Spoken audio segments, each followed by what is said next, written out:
Hi, I'm Roman, and this is Anatomy of a Shot with Film Reframed.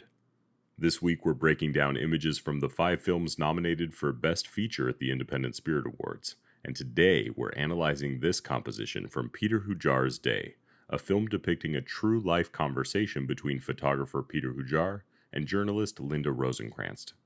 What I love about this image is that the lighting approach allows the composition to be both showy and subtle at the same time, skillfully guiding our eyes in a fresh way while maintaining an evocative mood and tone. Peter is our focal point in part because he's accentuated by the highest point of contrast in the image. When we turn on our X-ray vision, we can see the value structure created by the lighting.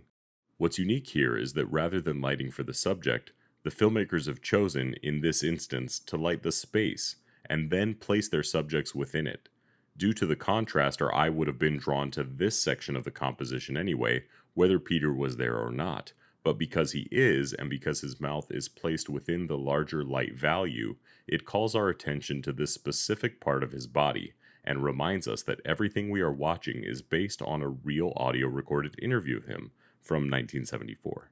Now that we've unpacked the major drivers of this composition, we can note a few well-accomplished subtleties in the blocking.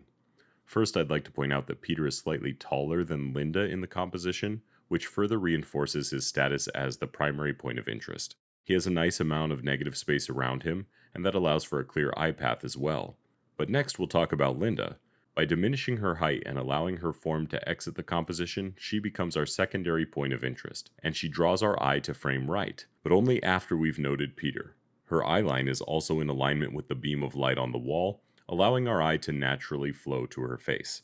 Toward the bottom of the composition, the recorder and the wires serve as a nice visual rest to keep our eyes toward the upper 2/3 of the frame. This combination of moody lighting effect and subtle blocking choices make this frame a compelling image. Check back each day this week for another video in the series as we lead up to the Film Independent Spirit Awards on Sunday, February 15th.